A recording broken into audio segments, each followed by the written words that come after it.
Saúl. Sí. Ya el pueblo lo había aclamado. Dios ordenó que lo aclamaran como rey. ¿Sí? Y lo último que vimos era la confirmación del reinado de Saúl en Gilgal. ¿Sí? Después de haber vencido a los amonitas. ¿Sí? Entonces empezamos el capítulo 2. Habíamos visto entonces que el plan original de Dios, ¿cuál era? Saúl como rey. ¿Cuál era el plan entonces de Dios?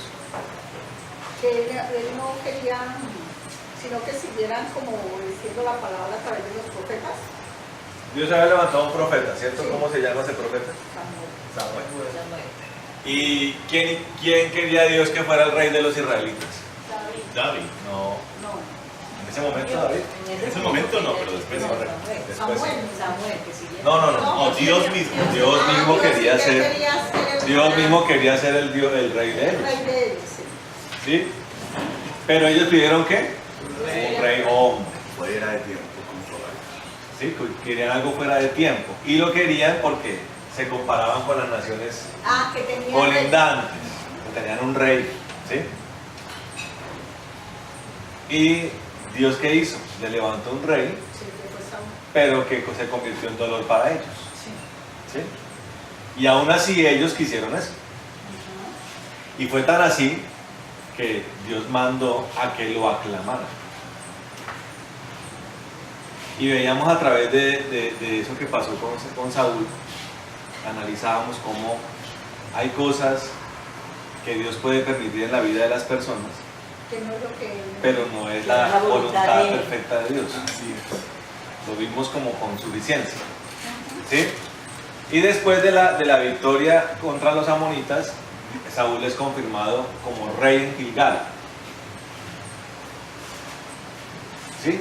Entonces, cuando eso pasa, cuando ya es confirmado como rey, oficialmente se hace una transición entre el tiempo de los jueces y la aparición del tiempo monárquico. ¿Sí? Y eso es a través de Samuel. O sea, Samuel es el último juez y Saúl el primer rey. ¿Correcto? Ya para ese punto, Samuel ya está entrado en años, ¿sí? Veamos el capítulo 2.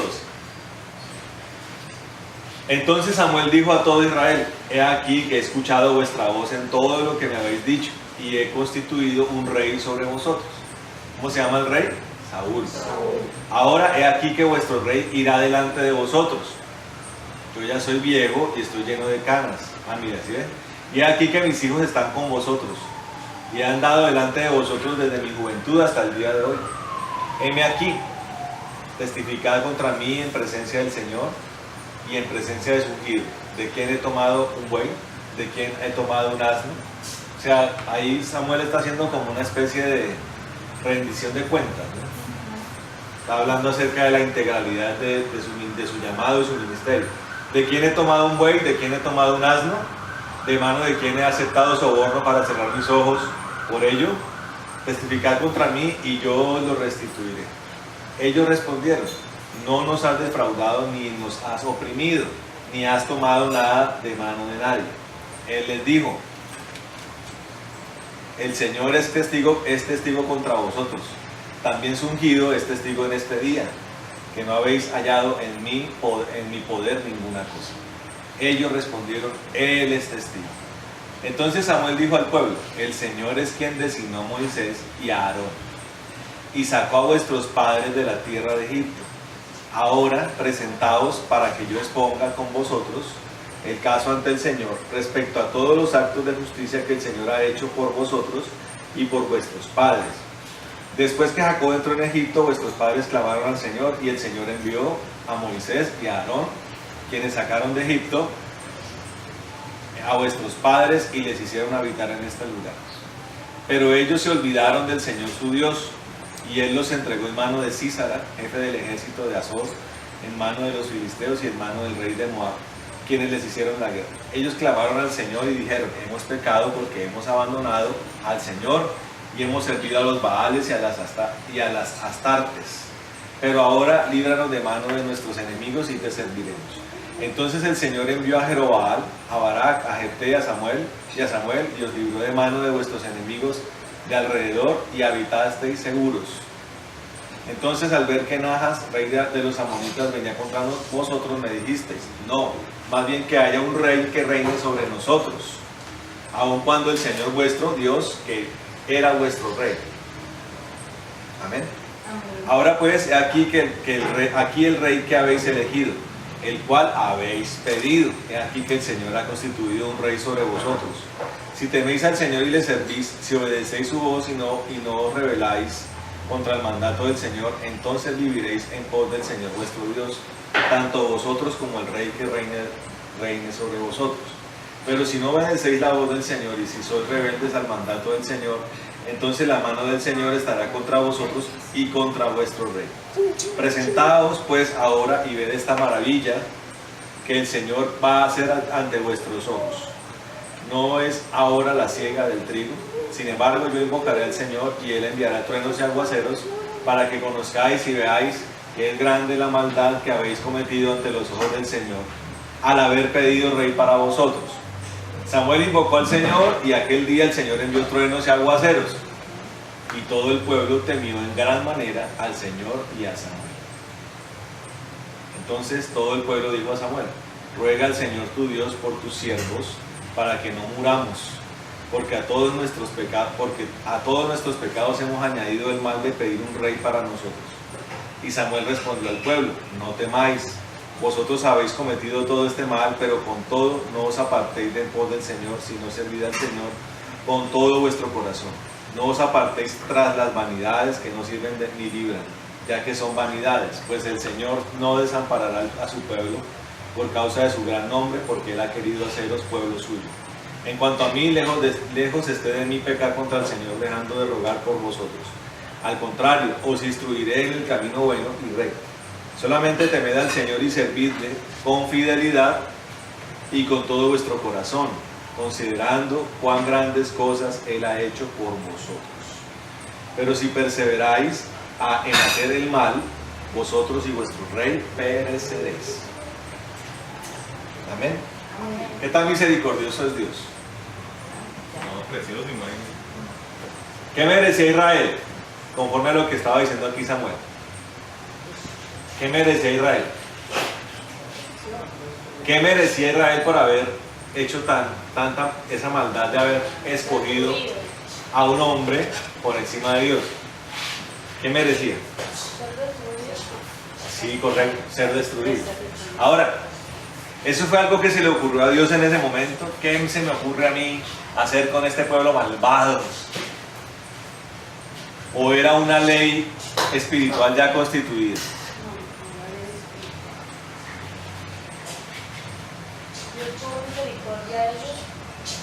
Mire, casualmente, a pesar de que Israel en cada uno de los tiempos tuvo rebeliones y tuvo corazón duro contra Dios,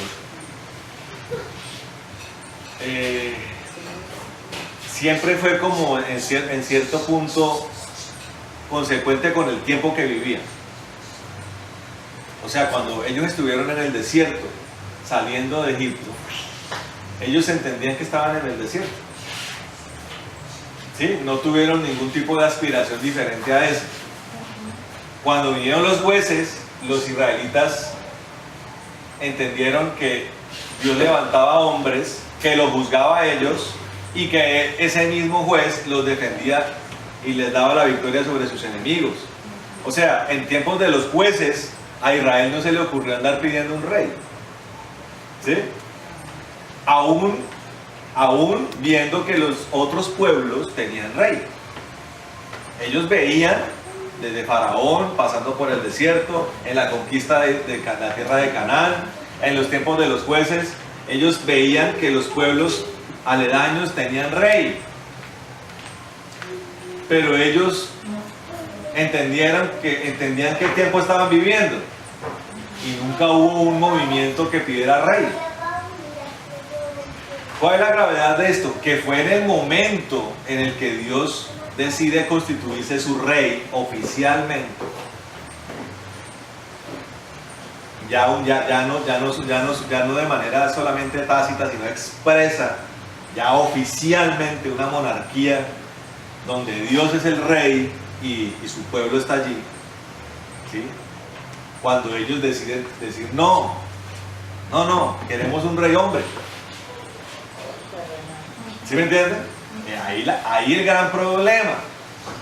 Ahora, meditemos en eso, porque siempre la historia del pueblo de Dios nos invita a reflexionar acerca de nosotros en este tiempo. ¿Sí? ¿Qué quiere Dios con nosotros? Lo mismo que quería con Israel, ser el rey. Él quiere ser nuestro rey, amén. ¿Correcto? Pero, ¿qué es lo que suele suceder cuando el Señor quiere convertirse en nuestro rey? ¿Qué es lo que suele suceder? La persona que termina queriendo. Yo quiero un líder. O quiero una figura descollante que me dirija, que gobierne algo. ¿Me entiendes? O sea, los seres humanos son muy dependientes de los liderazgos, de los hombres. Y curiosamente, esa va a ser esa naturaleza, esa condición innata del hombre, va a ser la que en últimas va a abrirle un camino al anticristo. ¿Me comprenden? ¿Cómo va a ser el anticristo?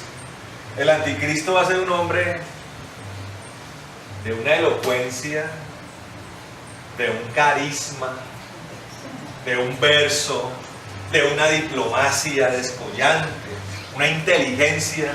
Ese hombre va a dejar absortos a la mayoría de la humanidad cuando hable en las Naciones Unidas, cuando hable desde su lugar desde donde gobierna.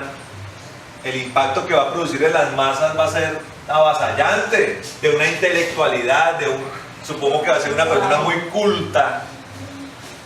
Sí, va a hablar a favor de la mujer, va a hablar a favor de la ideología de género, va a hablar a favor de la ciencia, va a hablar a favor de la paz, va a hablar a favor de la hermandad, va a hablar de globalización, de que las fronteras no existen, de ecumenismo también. va a hablar, evidentemente, ¿no? Va a hablar de ecumenismo, de que las religiones tienen que unirse, porque es un solo Dios el que hay que adorar y que es el Dios de todos. Entonces, ¿usted cómo cree que eso va a impactar? Imagínense, va a hablar de economía y va a traer soluciones, no a largo plazo, porque es que el tiempo del anticristo de la tierra va a ser corto más bien.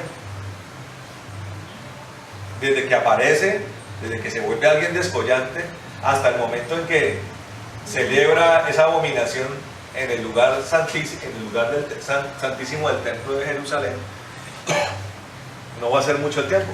Entonces va a traer soluciones y va a tener tanto poder y autoridad que va a ser la persona que va a decirle a los palestinos y a los judíos: vengan, vamos a solucionar esto.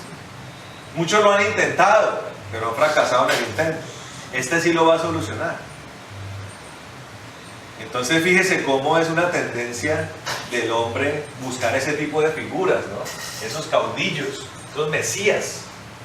El mesianismo es algo innato en el ser humano. Y nosotros tenemos que aprender a que, si bien Dios tiene siervos, instrumentos, es indudable que Dios tiene instrumentos, nosotros tenemos que entender que desde que nosotros le conocemos a Él, desde que Él nos saca del mundo, Él debe ser nuestro rey. Y la oración, el modelo de oración que el Señor da en el Padre Nuestro, desglosa eso con mucha claridad. Padre nuestro que estás en los cielos. El reconocimiento de que Él es nuestro Padre, nuestro Señor. Santificado sea tu nombre. Venga a nosotros tu reino. Fíjense que el pueblo de Israel proclamó a Saúl, cuando debió haber proclamado a quién? A Dios. Miren cómo es Dios. Les mandó que proclamaran a Saúl. O sea, que fueran coherentes con lo que querían. Pero lo que debió haber pasado era que debió haber proclamado a Dios como su rey. El Padre Nuestro, ese modelo de oración, es para proclamarlo a Él en cada momento en que nos dirijamos a Él. Eso es importante decírselo a Dios cada vez que le hablemos. Señor, tú eres nuestro Padre, tú eres nuestro Rey. ¿Qué quiere nuestro Rey? ¿Qué dice nuestro Rey? ¿Qué ordena nuestro Rey? ¿Sí me entienden? ¿Cómo se trata un rey?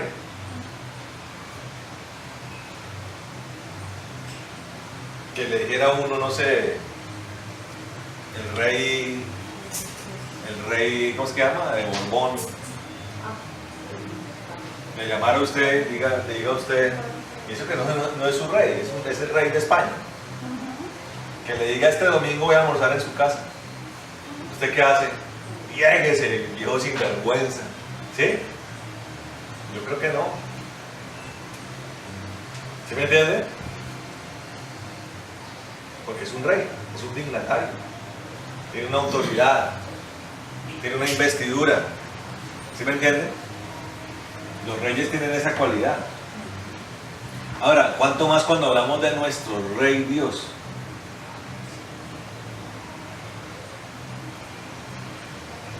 Por eso Samuel cuando abre paso a la monarquía entiende que Israel ha cometido un error, que va a venir un rey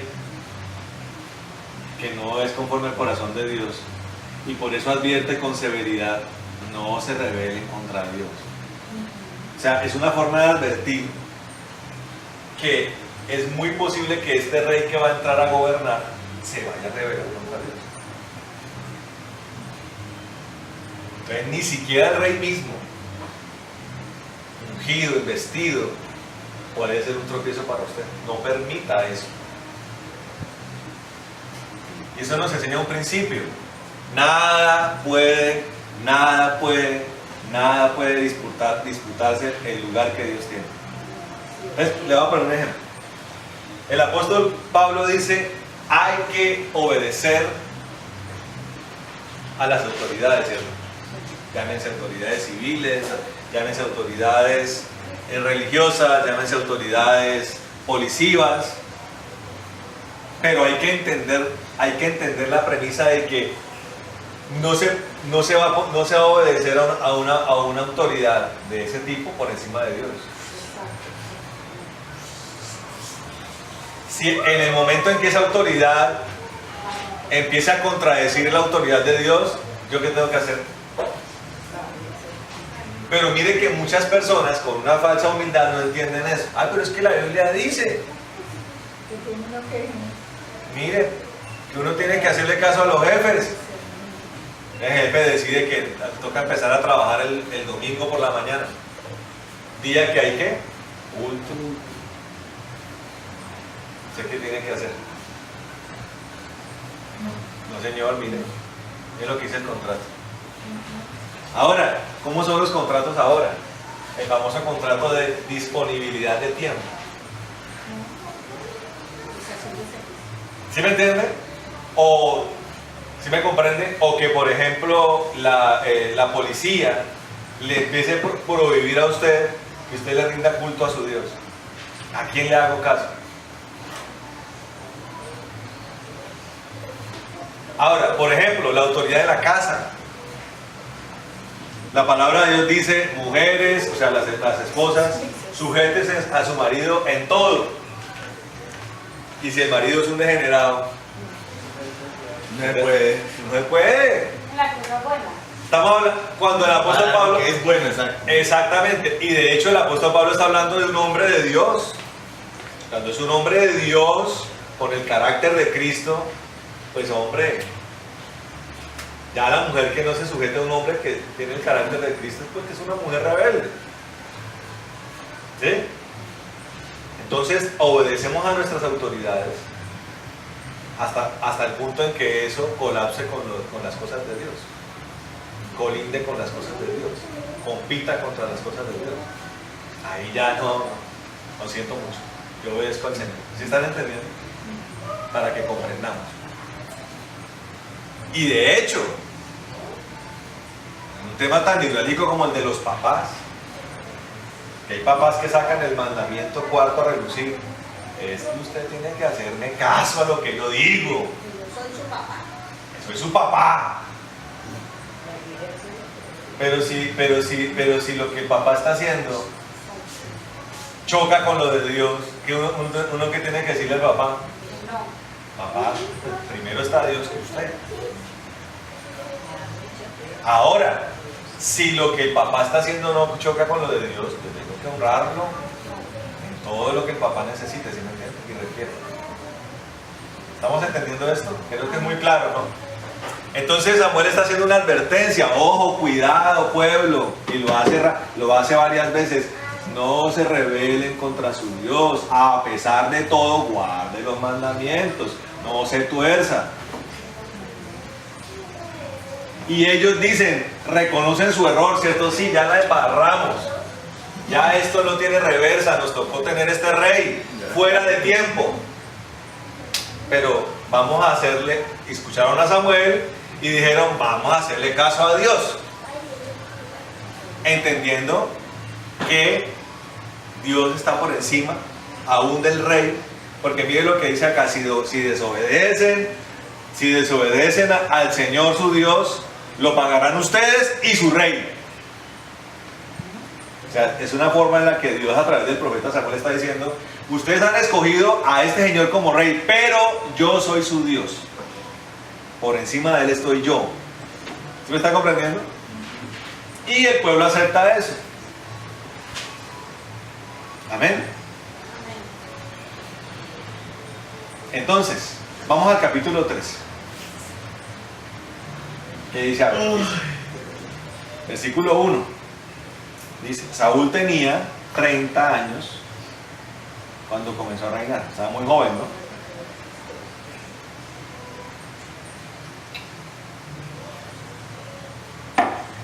Y reinó sobre Israel 42 años.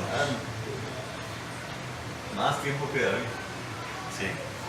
Aunque llegaron a la misma edad, pero 42 años. Calcule que un rey lleve ahorita 42 años. O sea, sería un rey que estuviera reinando en Colombia desde el año 1977.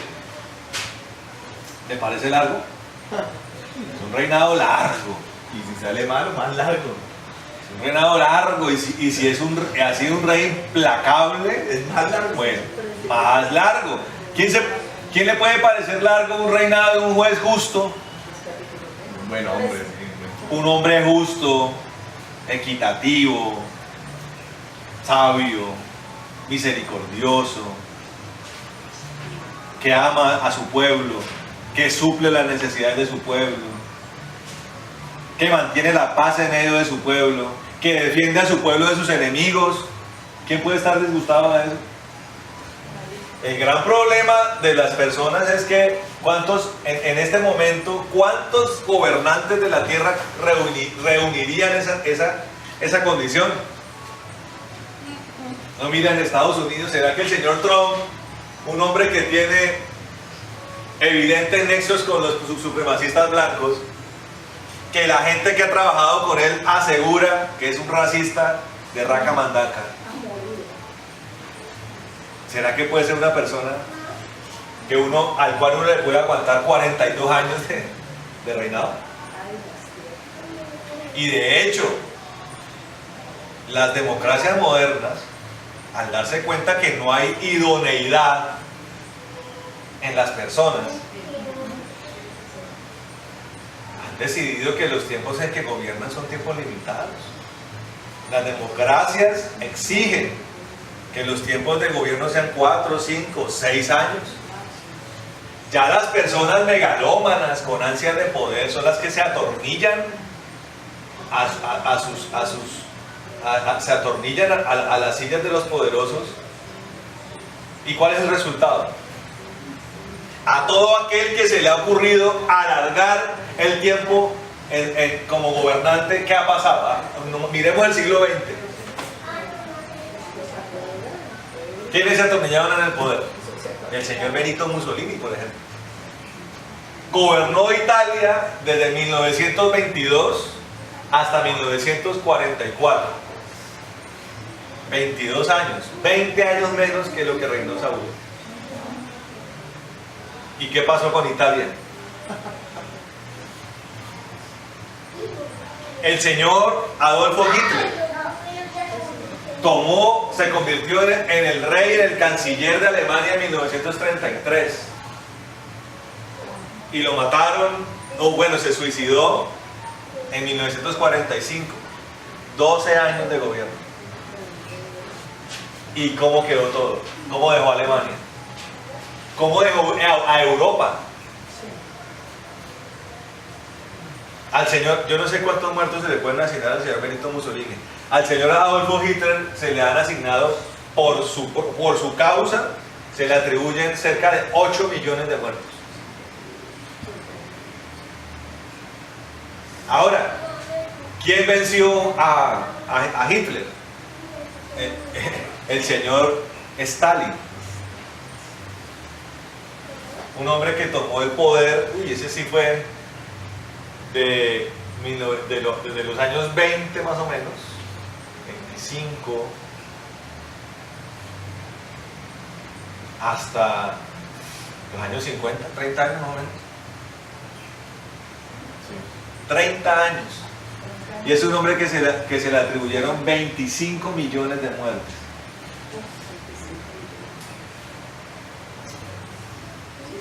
Entonces se da cuenta, y ni hablar de los demás, Mao Zedong y todos los que ya no atomillaron. A Mao Zedong se le atribuyeron 70 millones de muertes. Sí. Hermosos monstruos.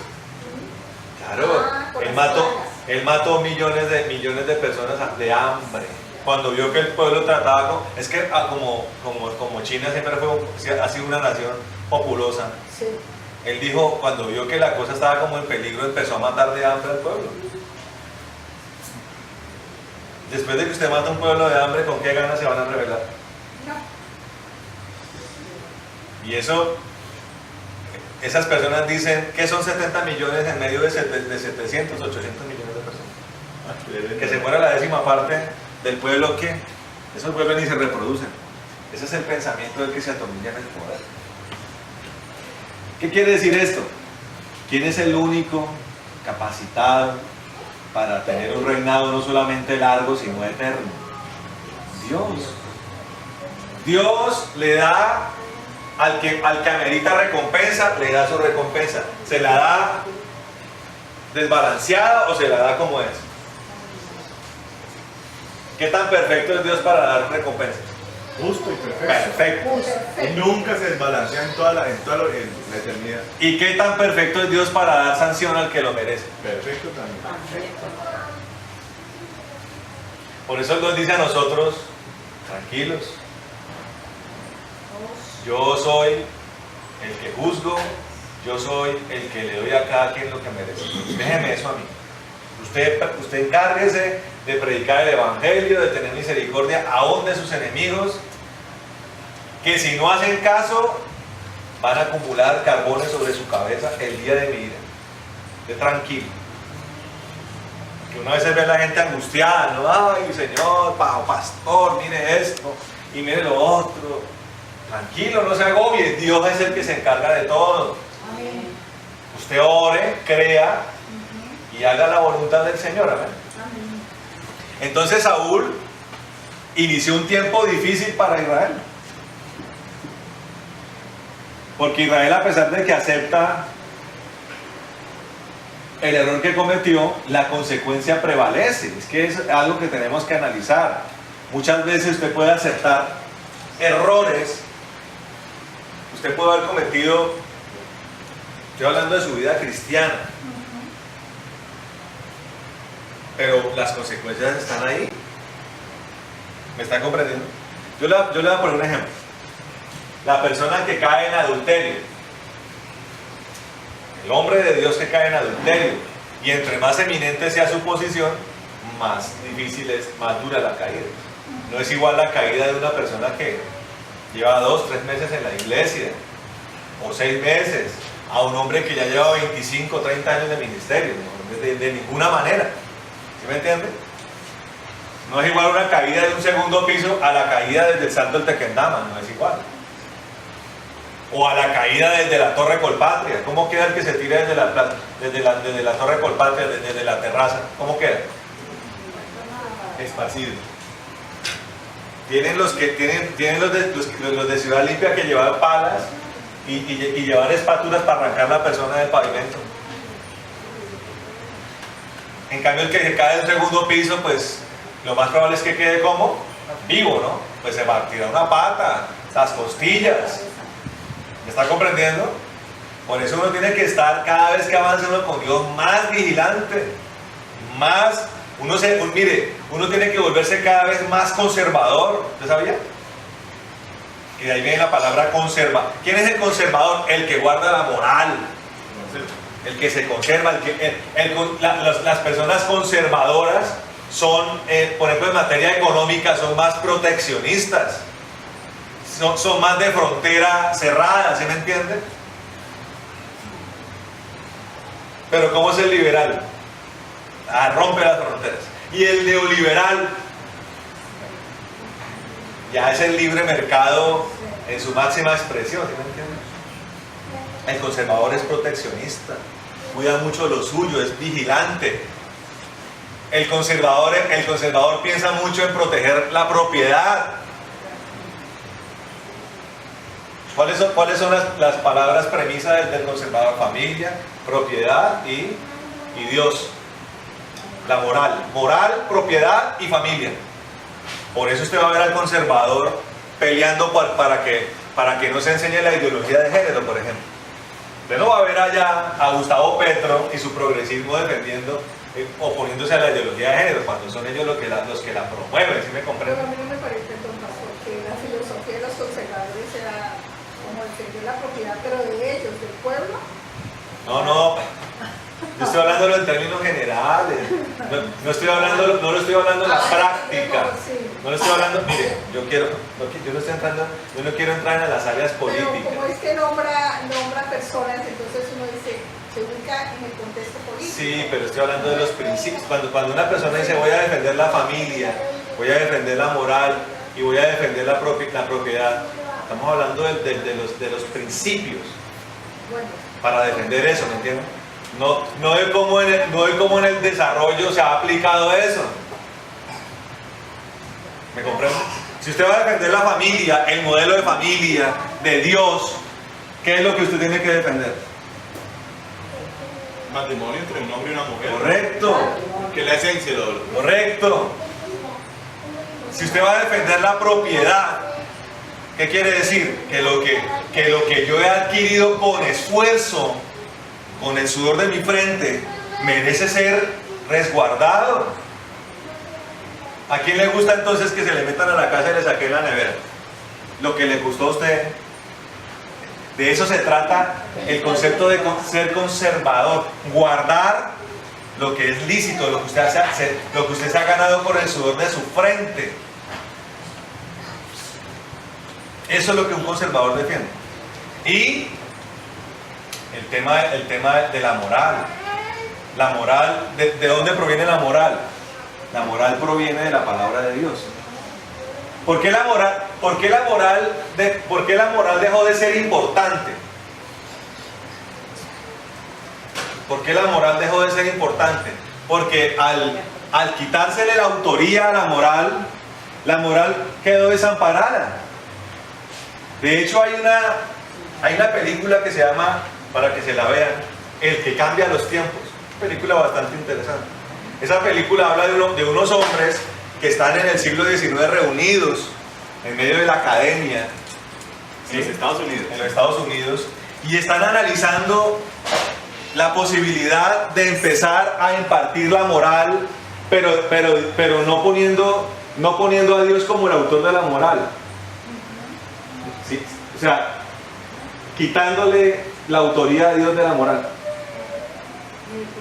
O el ser que concibe la moral. Entonces hay un anciano que dice, no hagan eso. La moral siempre tiene que estar ligada a Dios.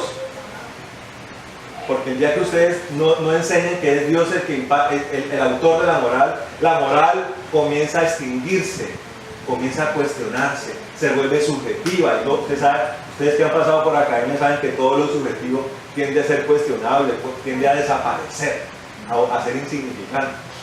Entonces, este viejito, ante la obstinación de uno de los hombres que quiere empezar a hacer eso, el viejito le dice: venga esta noche a mi casa, le dice el viejito.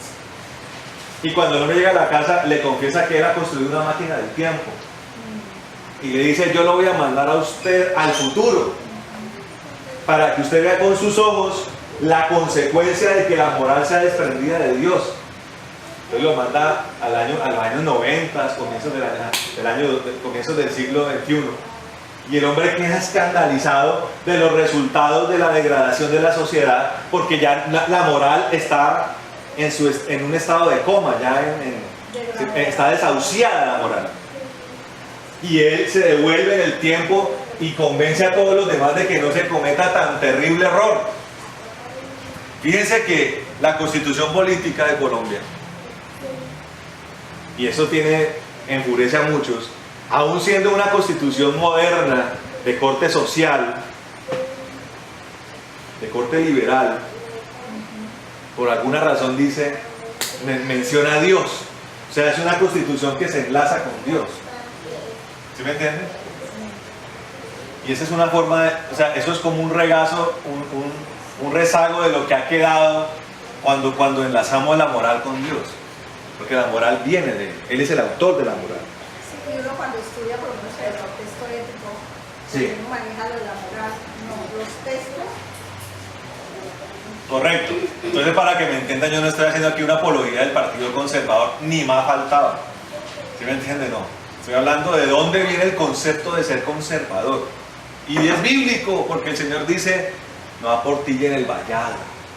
Él siempre habla de un campamento, de un lugar de refugio, donde hay torres de vigilia, donde hay que estar vigilantes para que el enemigo no nos venza, no nos sorprenda. Eso es ser conservador. Entonces, volviendo al punto de Israel, bien, la consecuencia estaba allí. Lo que les exigía entonces que tenían que ser doblemente conservadores, proteccionistas, atentos a no defraudar a Dios. Porque ya no solamente era la exigencia misma de que toca obedecer a Dios, ¿sí? La exigencia misma de que toca agradar al Señor y guardar los mandamientos, sino que también ya tocaba tener la precaución de que tenían un rey que no era conforme a su corazón. Entonces, ¿qué pasa? Mis queridos hermanos, por eso la palabra de Dios dice que nosotros tenemos que poner los ojos en Jesús, amén. Amén. Tenemos que poner los ojos en Jesús.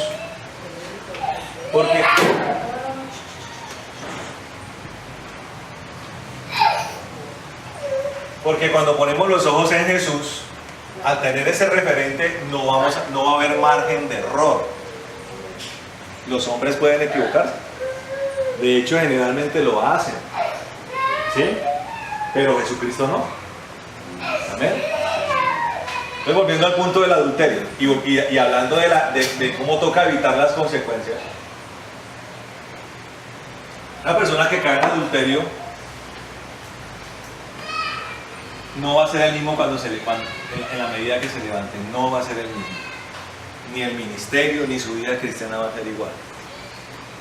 Si era una persona de unción, de un ministerio macro, cuando ya se ha levantado del adulterio, no va a ser el mismo. Porque muchas de las consecuencias quedan allí. Porque defraudar a Dios es algo serio. Defraudar a Dios es algo serio. Y más adelante, cuando miremos la propia vida de David, que era un hombre que sí tenía el corazón como Dios quería, pero a pesar de eso fue un hombre que falló, y falló puntualmente en 2 momentos, pero después lo miraremos. Y cada uno de esos 2 momentos dejó consecuencias para la vida de él y para la historia de Israel. Sí, que no tuvo felicidad en el lugar de... Sí, correcto. Entonces, ahora, mire, está pasando esto. Miren lo que pasa en el capítulo 13. Miremos entonces, dice, Saúl tenía 30 años cuando comenzó a reinar y reinó sobre Israel 42 años. Saúl escogió para sí 3.000 hombres de Israel y de ellos 2.000 estaban con Saúl en Micmas y la región montañosa de Betel, y 1.000 estaban con Jonatán en Gabaa de Benjamín, y despidió al resto del pueblo cada uno a su morada. Entonces Jonatán atacó el destacamento de los filisteos que había en Geba, y lo oyeron los filisteos. Luego Saúl hizo tocar la corneta por todo el país diciendo: oigan los hebreos.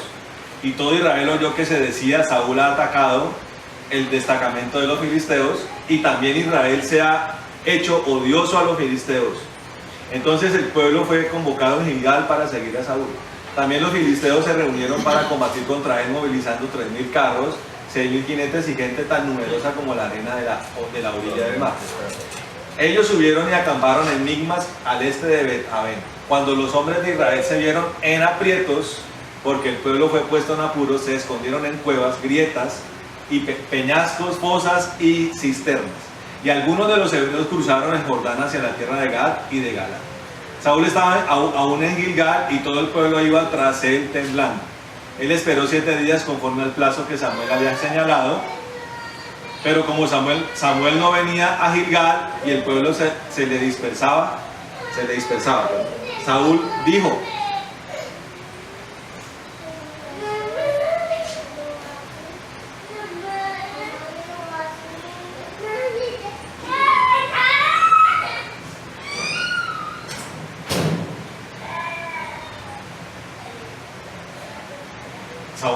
traedme el holocausto y los sacrificios de paz. Él ofreció el holocausto, y sucedió que al acabar de ofrecer el holocausto, he aquí que venía Samuel. Saúl le salió al encuentro para saludarle, y Samuel le preguntó: ¿qué has hecho? Saúl respondió: cuando vi que el pueblo se me dispersaba, que tú no venías en el plazo señalado y que los filisteos estaban reuniéndose en Micmas, entonces pensé: los filisteos descenderán ahora a Gilgal contra mí, y yo no he implorado el favor del Señor, por eso me vi forzado y ofrecí el holocausto. Entonces Samuel dijo a Saúl: has actuado torpemente, no guardaste el mandamiento que el Señor tu Dios te dio, pues ahora el Señor hubiera confirmado tu reino sobre Israel para siempre, pero ahora tu reino no será duradero. El Señor se ha buscado un hombre según su corazón, a quien el Señor ha designado como el soberano de su pueblo, porque tú no has guardado lo que el Señor te mandó. Entonces Samuel se levantó y subió de Gilgal a Gabaa de Benjamín. Saúl pasó revista a la gente que se hallaba con él, unos 600 hombres. Entonces Saúl, su hijo Jonatán y la gente que se hallaba con ellos se quedaron en Gabaa de Benjamín. Los filisteos habían acampado en Micmas, y de su campamento salieron los destructores en 3 escuadrones. Un escuadrón se dirigió por el camino de Ofra hacia la tierra de Zoar. Otro escuadrón se dirigió hacia Bet-Jorón, y el tercer escuadrón se dirigió hacia la región que mira al valle de Seboín, hacia el desierto. En toda la tierra de Israel no había un solo guerrero, porque los filisteos habían dicho: no sea que los hebreos se hagan espadas o lanzas. Todos los israelitas iban a los filisteos para afilar, cada uno su reja de arado, su asadón, su hacha o su hoz. El afilado costaba un pino, que era como 7 gramos de plata, tanto para las rejas de arado como para los asadones, los tridentes, las hachas, o para afinar las aguijadas.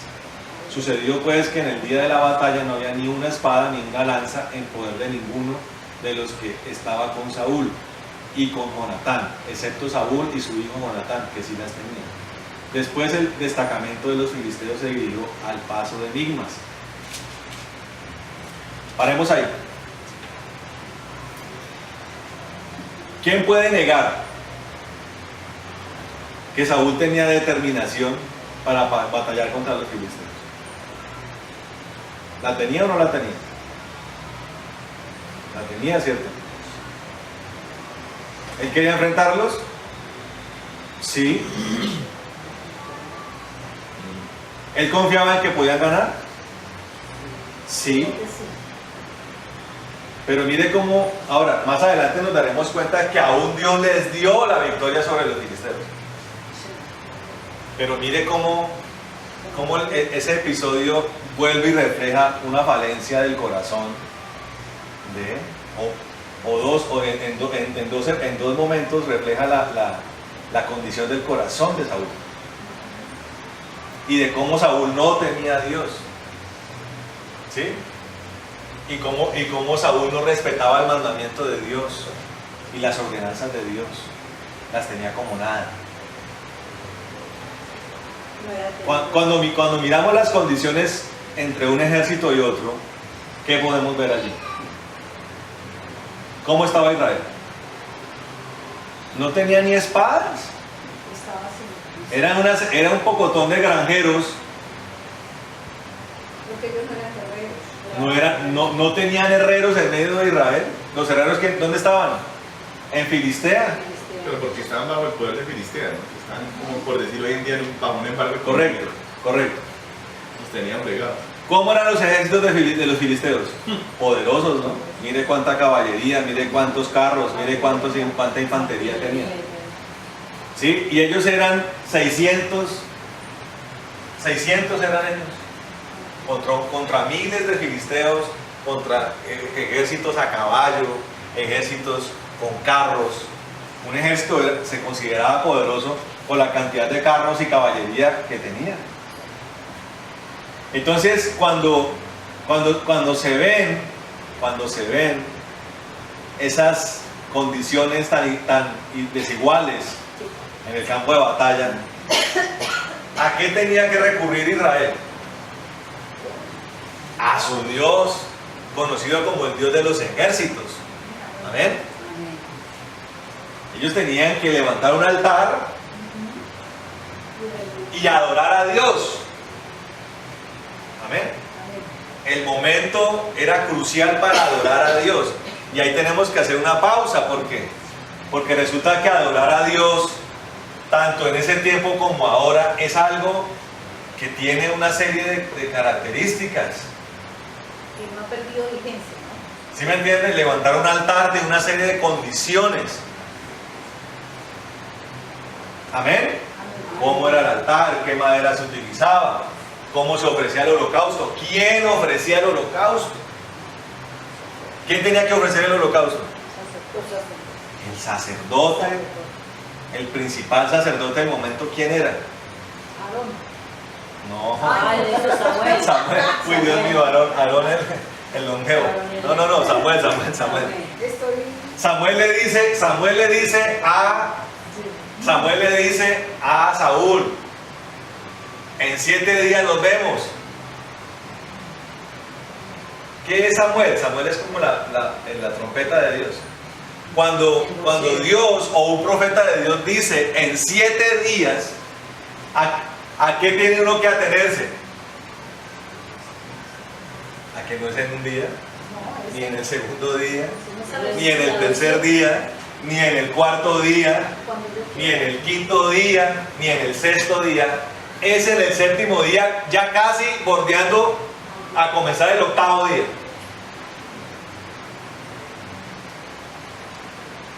Mire, a todo aquel que se rinde delante de Dios, Dios siempre tiene una respuesta. Ahora, dependiendo de la necesidad, hay respuestas que vienen inmediatamente, o a un mediano plazo, o a un largo plazo, dependiendo de las circunstancias. Pero en cada una de ellas, siempre Dios va a probarnos en nuestra paciencia, en nuestra fe, en nuestra confianza. La cosa, ¿cómo estaba con Filistea? ¿Estaba templada? ¿Había determinación de Saúl? Sí. Él quería enfrentar.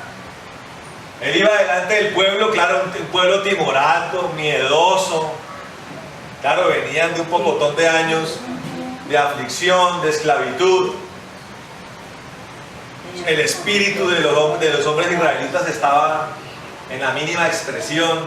Y eso que sacaban a los 600 más valientes. Los demás le dijeron: no, ustedes váyanse a sus casas porque ustedes van a hacer ese estorbo, ¿no? Váyanse para sus casas. Me quedo con estos 600 que sí, que sí tienen el cuchillo entre los dientes. Pero ante los filisteos, pues la cosa era templada. Entonces, conforme a lo que ya ellos habían visto, la solución estaba en adorar a Dios, ofrecerle holocausto para que fuera el poder de Dios el que resaltara sobre los filisteos. Ya entendieron que no era solamente llevando el arca, ¿no? Saquemos el arca, que eso fijo, eso vamos a ganar. ¿Qué pasó esa vez cuando sacaron el arca? Fue cuando la gloria desapareció oficialmente de Israel. La nube se fue, la presencia de Dios se apartó de Israel. Ya se había recuperado, ya se consideraba que había que aprender de las experiencias pasadas. Lo que nos enseña que la vida cristiana es algo de un continuo aprendizaje. Es un error volver a cometer lo pasado, pero también hay que evitar por el discernimiento los eventos futuros. La impaciencia hace que uno cometa un sinnúmero de errores, tome malas decisiones. La multitud de consejeros, eso era para el pasado. Ese modelo democrático, ese modelo presbiteriano, de mucha gente hablando y opinando, hace que la voz de Dios no sea reconocida. Nosotros necesitamos tener el Espíritu Santo en medio de nuestras congregaciones, hablando con claridad, una claridad que está respaldada por la palabra. ¿Qué quiere decir esto? Que lo que diga el Espíritu Santo deberá coincidir con lo que la palabra dice. Ahora, ¿quién es la palabra? ¿Quién es el verbo? Cristo. Y hemos aprendido en estas últimas semanas que el Señor Jesucristo y el Espíritu Santo, ¿qué son? Como intermediarios. Son camaradas, son socios. El uno respalda al otro y el otro respalda al uno. No se contradicen, ¿me entienden? Tenemos la palabra y lo que el Espíritu Santo habla para lo que nosotros necesitamos tiene que estar respaldado por la palabra. Amén. Pero si comenzamos a preguntarle a todos, ¿y Lumila qué opina? ¿Y María Paula qué opina? ¿Y Grisbel qué opina? Vamos a hacer votación y ponemos una urna en la mitad de la iglesia para que cada cosa que toque hacer en la iglesia toque someter la votación. ¿Cómo será el resultado de eso?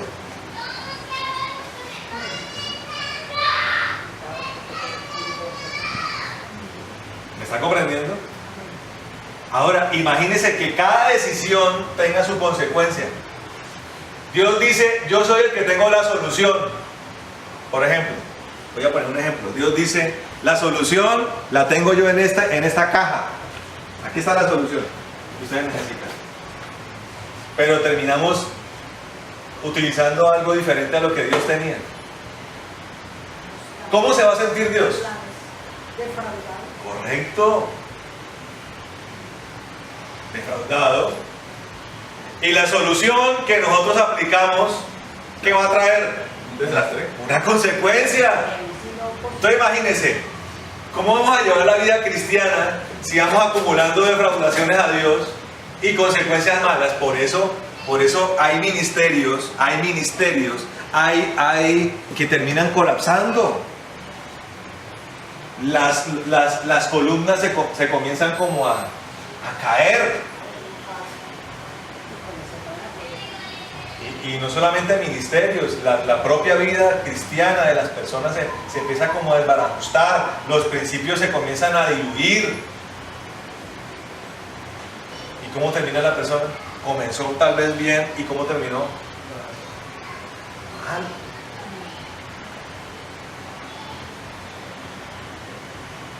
Y en todo ese proceder, dentro del cuerpo de Cristo, hay que entender, hay que tener muy claro cada quien qué función tiene. ¿Cuál era la función de Saúl? Liderar al pueblo en la guerra, ¿no? El rey sabía que había inferioridad de condiciones, lo cual requería la intervención de Dios. Por tanto, había que ofrecer un sacrificio, un holocausto. Había que adorar a Dios en Gilgal, el lugar de la adoración. Todo eso estaba claro. Pero ¿quién era el encargado? ¿Quién era el que hablaba con Dios directamente? El profeta. Era el profeta el que tenía que tomar ese animal, partirlo, ofrecérselo a Dios para que el agrado de Dios viniera con el respaldo. Y con la palabra, porque obviamente iba a descender también con eso la estrategia militar. Correcto. Porque siempre lo hizo así. David, en cambio, siempre buscó la dirección de Dios. Fuera por medio del Urim y el Tumim de los efod de los sacerdotes, o fuera por medio de los profetas. Y por esas razones que David nunca fracasó en ninguna campaña militar. Porque dependía de Dios para hacer las cosas. No daba un solo paso sin que Dios se lo dijera. Correcto. Entonces, comete una enorme torpeza.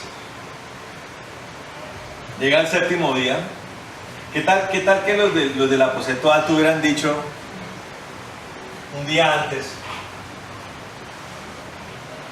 Ahora, cuando el Señor les dice a ellos, no se muevan. No les dijo días. No se muevan de Jerusalén. Hasta que venga Dios. Hasta que descienda el Espíritu Santo.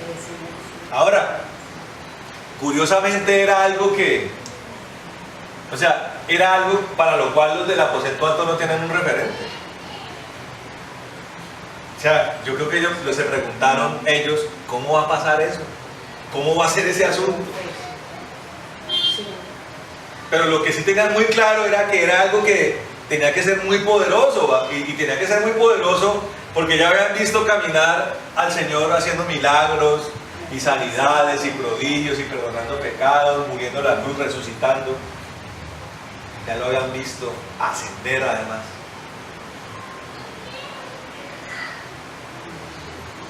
El descenso del Espíritu Santo era algo que tenía que ser muy poderoso. Nosotros tenemos que acostumbrarnos a entender de que lo que Dios hace a favor nuestro es algo absolutamente poderoso. Y tenemos hasta inesperado, y hasta inesperado, sí. Impredecible. Ahora, ¿por qué digo esto? Porque a veces uno ve en las congregaciones que las cosas más normales, a las cosas más normales se les reviste de inmensa gloria. Entonces, personas que dan testimonio y dice la persona, y me bajé del bus y no me tronché el tobillo, gloria a Dios. Uy, sí. Testifican, y entonces me subí en la flota y se me sentó al lado un borrachito. Eso le puede pasar a cualquiera. ¿Sí me entiende? No, nosotros tenemos que llevar nuestra vida cristiana a cosas poderosas. Amén. A dejar que el Señor gobierne nuestras vidas con poder, con impacto. Amén. Eso es lo que nosotros tenemos que anhelar.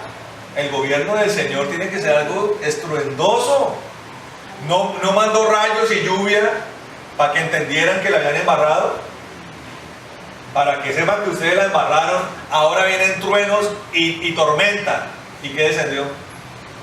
¿Y qué sintió Israel? Uy, sintió miedo. Uy, la embarramos, entendieron. Sí, cosas muy reales. Porque es que a veces en muchas veces pasa, ¿no?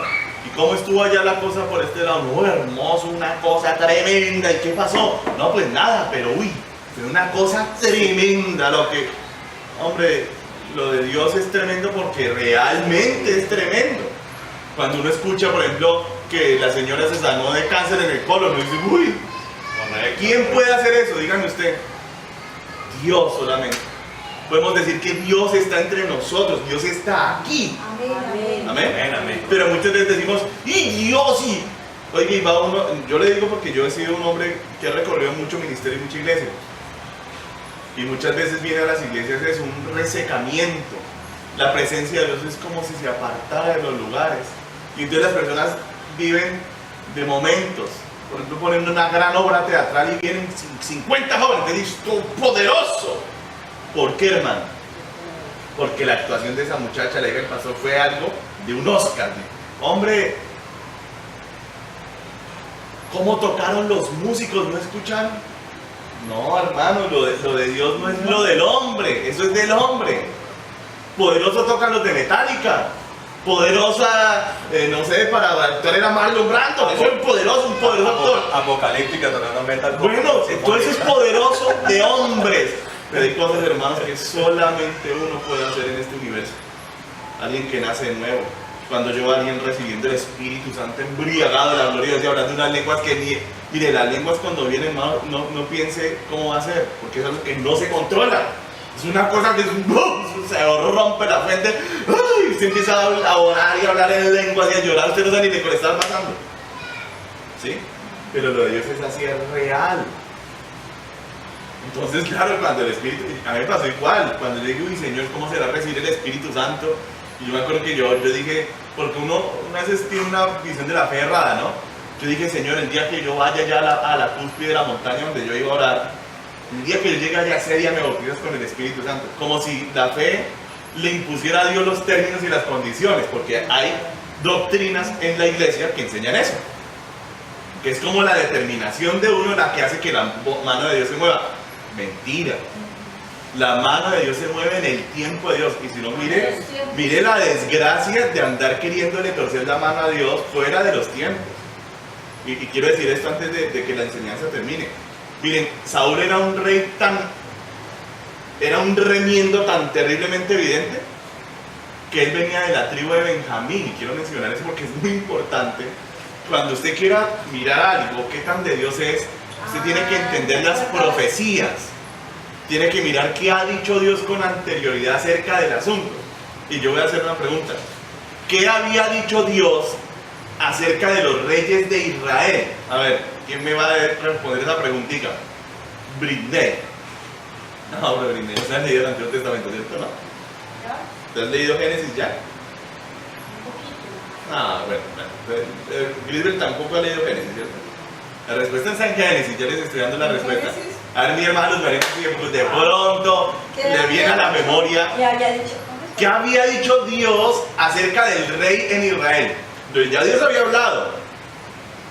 Y sabemos que Saúl es un remiendo no solo por el pasaje actual, sino porque es de la tribu de Benjamín. ¿Qué dijo Dios de la tribu de Benjamín acaso para reyes en Israel?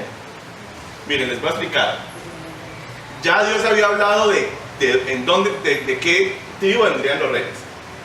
Y además de eso, a través de su profeta legislador que se llama Moisés, había dicho la forma en que el rey debía gobernar.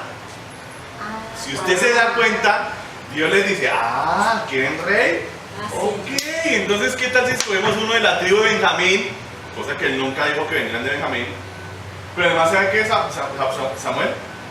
Adviértales que él se va a compartir todo lo contrario de lo que mi siervo Moisés dijo que debería ser un rey. Exactamente, son dos antítesis, ¿sí?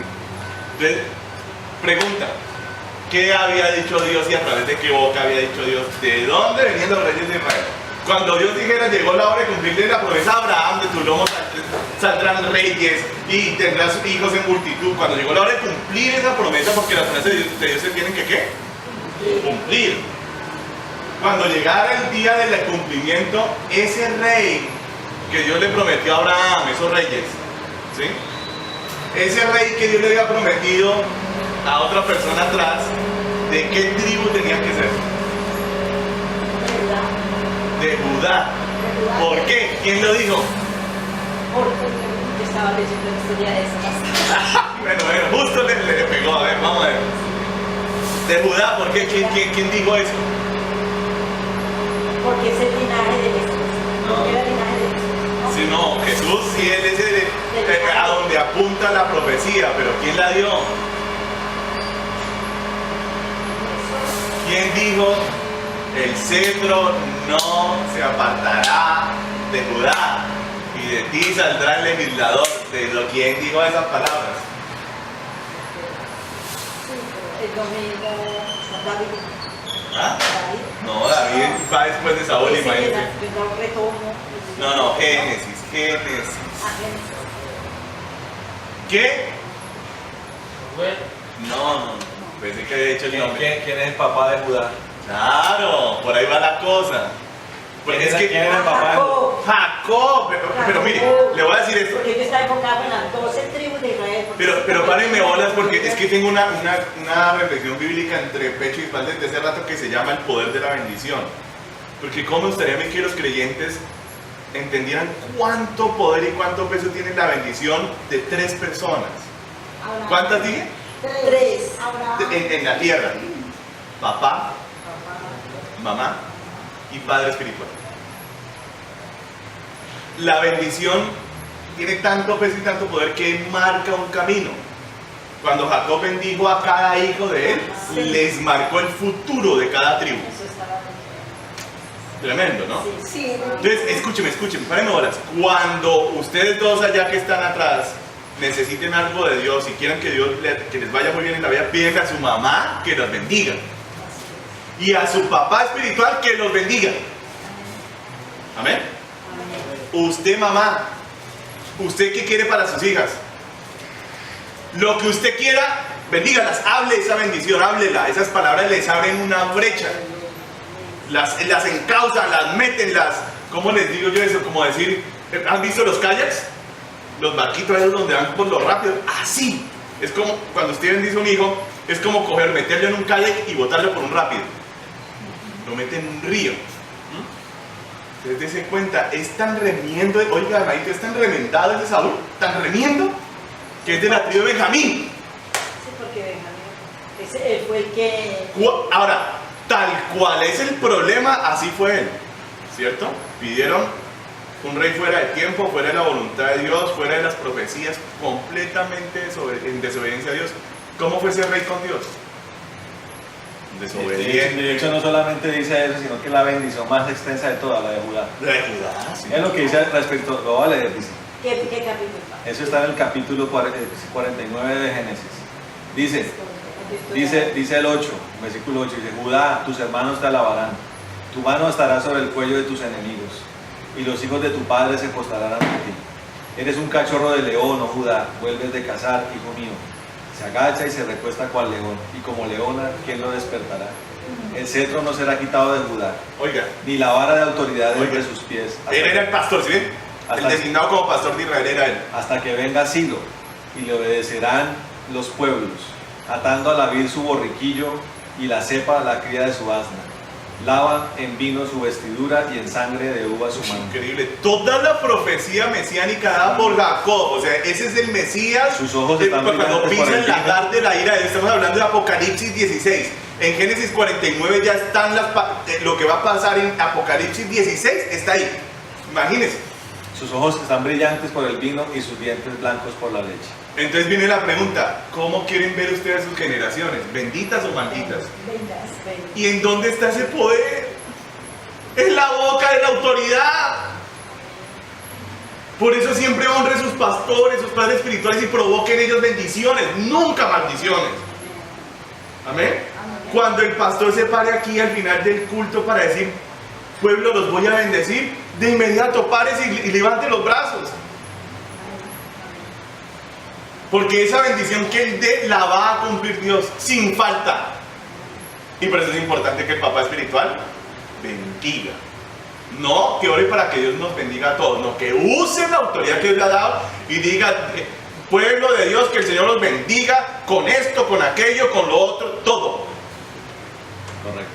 Miren lo que dice Benjamín en el versículo 27, dice: Benjamín es un lobo rapaz, por la mañana come la presa y al atardecer reparte el botín.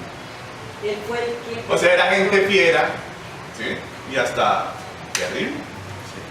Entonces, mire, Saúl es un remiendo en todos los sentidos de la vida.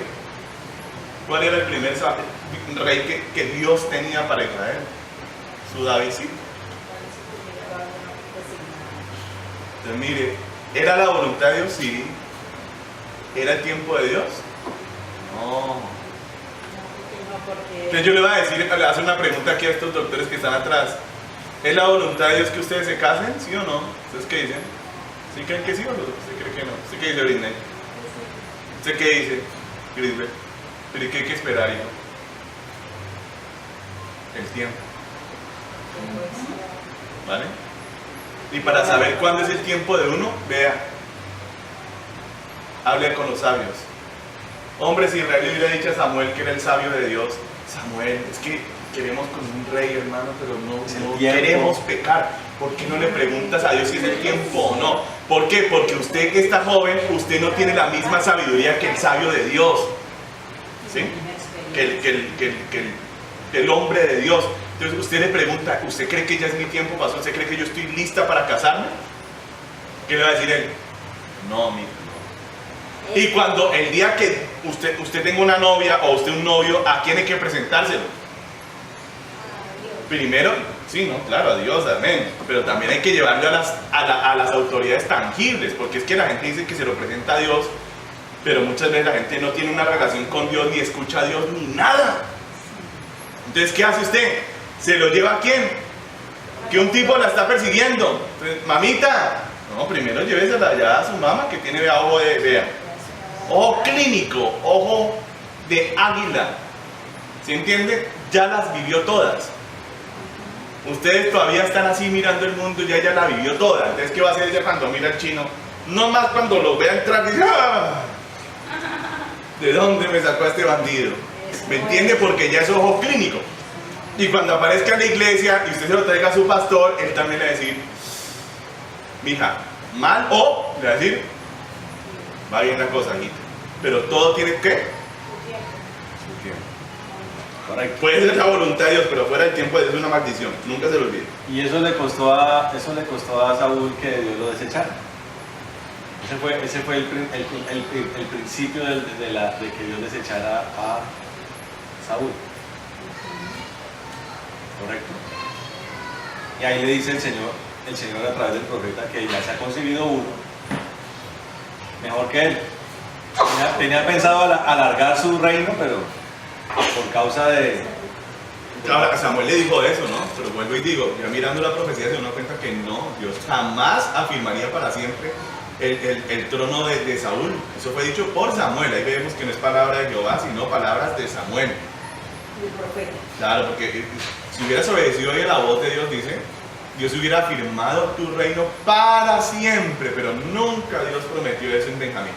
Dios prometió eso. Era negarse a sí mismo, a negar la Ah, profecía. sí, pero no era palabra de Dios, porque de hecho fue Saúl el que le dijo, lo está regañando. Y Benjamín, pastor, Benjamín no fue el que cuando los hermanos fueron a aventurar, él fue el que le dijo que no, porque lo iban a matar, ¿sí? No, ese fue Rubén, que era el Exacto, primogénito, sí. era el principal. Benjamín era el menor de todos. Lo que pasa es que Era Rubén, pero era el hijo amado de Benjamín era el menor de todos. Benjamín era el menor. No, el hijo amado de José. de Jacob Era José. Era José. Era José, José, sí. pero también quería mucho al chiquitico. Pero a Benjamín, sí. A Benjamín.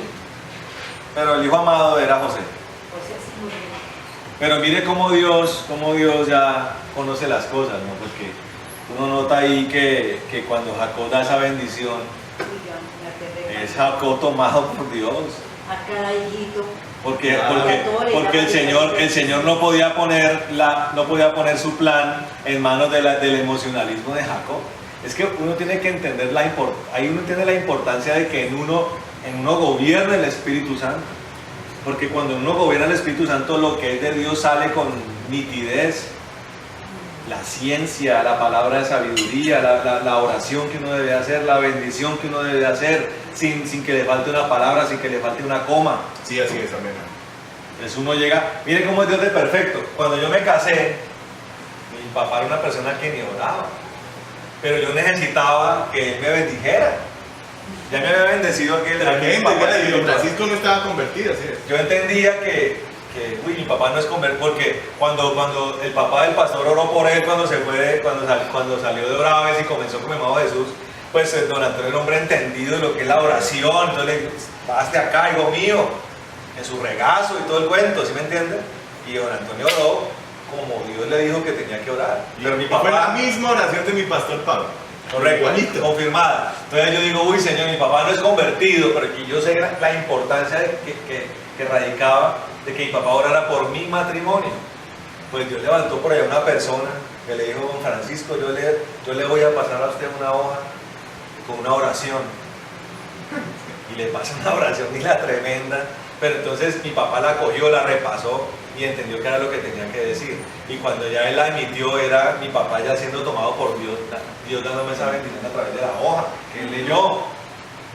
Y cuando yo arranqué también acá, pues ahí sí me tocó decirle, bueno papá, usted ya medio puede orar, dígame, porque yo voy a arrancar aquí como pastor, siempre recurrir a la oración de mis autoridades. Sí, es que es muy clave, hermano. Entender cuánto, mire, la bendición tiene tanto poder que mire cuántas generaciones marcó Jacob. Es que les estoy hablando del capítulo 49 de Génesis y estamos viendo las consecuencias en Apocalipsis capítulo 19 todavía. Claro, una diferencia de... Claro. Apocalipsis 19, y si quiere corroborarlo con Isaías 63 y 65 para que se aterre. Estamos hablando de más de 3.000 años de diferencia. Isaías 63. Y 65, donde dice: ¿de dónde viene ese valiente que viene de Bosra con sus vestidos manchados de sangre? Ahí lo acaba de decir Jacob. Hombre, ¿hasta dónde afectará a sus generaciones la bendición de usted, madrecita? La oración de ustedes. No. Lo que pasa es que uno no lo puede medir. Pero es mucho el poder que hay en la bendición. La bendición destroza la maldición. Cuando el pastor los bendice a ustedes y les están haciendo brujería, hechicería, chancuco, lo que sea, esa bendición despedaza cualquier maldición. Sacrificio de demonios, pero nosotros los pastores también tenemos que dar ya esa bendición, obviamente, con ese entendimiento de cuánto poder hay en nuestra boca. Y el pueblo de Dios recibirlo con la reverencia que merece eso. Amén. Siempre, por eso es la recomendación: no se vayan de la iglesia hasta que el pastor no dé la bendición. Parece una cosa pequeña, pero mire ahí la verdad. Sí. Mire ahí la verdad. Tremendo, ¿no? Correcto. Bueno, lo dejemos ahí, ¿vale? Está interesante, o será que está interesante o no. Imagínense todo lo que tenemos por estudiar. Todo lo que tenemos por estudiar. Es que Génesis es la base de toda la doctrina bíblica, ¿me oyeron? Ese es de los libros más importantes de la Biblia. Y usted ve cómo Génesis se empata ya con Apocalipsis al final y uno dice: Dios es perfecto, Dios mío, ¿cómo es posible? Un libro que se escribió durante ¿cuánto tiempo? ¿Cuánto tiempo duró escribiéndose la Biblia? 2, 3, 4, 5 años, 6, 7, 8. ¿Cuántos? Como 1400 años. ¿Cuántos años? 500. ¿Ah? 1600 años. ¿Por cuántos autores humanos? ¿Cuántos escribieron la Biblia? 12. ¿Cuántos escribieron la Biblia? ¿Cuántos hombres? Más de 4. No, más de... Ahí me los coché en clase de teología básica. Pues si son 66 libros, Ajá. entonces... Bueno, está tratando ahí de bien. Si son 66, ¿como cuántos son los autores humanos? 47. Casi le pega. 40. Escúcheme bien, 40 autores durante 1600 años. Oiga, y de Génesis a Apocalipsis un solo río. Escúcheme, que marca toda la historia y la prehistoria de la humanidad. Entonces, cuando usted con esa Biblia sepa lo que usted está cogiendo en sus manos, ¿no? Lo más poderoso que hay en este universo, en todo este mundo, ni bomba atómica ni nada, eso es lo más poderoso que hay, la palabra de Dios. Amén. Yo cójala y ámela y escudriñen para que usted vea las líneas, cómo se atraviesan. Uy, Dios mío, de Génesis, ¡wow! Venga ya el Apocalipsis, ¿cómo es posible? ¿Ah? ¿Vale? Pues que es diferente lugares, ¿no? Y de todas maneras coincide la palabra. 40 escritores durante 1600 años y todos compaginan. Hay un autor detrás de esos autores. Sí. El Espíritu de Dios. Bueno, ya, ahora sí ya. Ahora sí ya. Pero bueno, chévere. Bueno, vamos a orar, ¿vale? Vamos a orar, muchachos. Bueno, bendito Dios de gloria y poder, te alabamos en esta noche, Señor, te bendecimos, Señor bueno, Señor poderoso, Señor, te glorificamos, Dios, en este tiempo que hemos podido adorarte, Señor, glorificarte, exaltarte por todas las cosas, Señor, y por este tiempo en que tú nos has enseñado y hablado, Señor.